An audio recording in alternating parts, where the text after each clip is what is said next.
Bonjour tout le monde, je m'appelle Amadou Dolo, bienvenue au cours d'histoire africaine. Ce cours comprend 2 chapitres.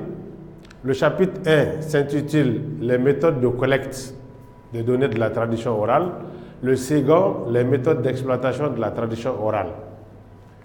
Par rapport au premier chapitre, les méthodes de collecte des données de la tradition orale, pour collecter les données de la tradition orale, il faut posséder un appareil d'enregistrement de son, soit un magnétophone, soit un dictaphone, etc., sur le terrain et être muni d'un bloc-notes pour enregistrer toutes les informations que vous avez recueillies. Après, il faut passer à l'interprétation du document. Le document type doit être accompagné d'une fiche d'identification qui indique la provenance du récit et la date d'enregistrement. Enfin, il faut respecter la technique de conservation des bandes d'enregistrement. La bande doit être conservée dans une armoire en bois, à l'abri du soleil, de la lumière, de l'humidité et de la poussière.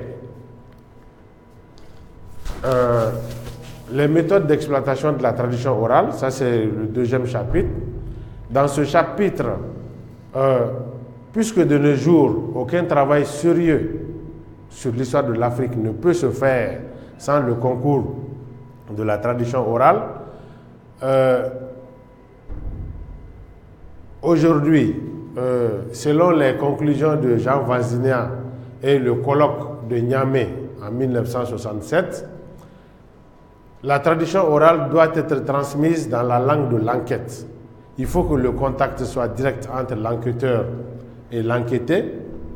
L'enquête doit se faire de façon extensive, qui consiste à recueillir des informations village par village pour découvrir les vestiges oraux.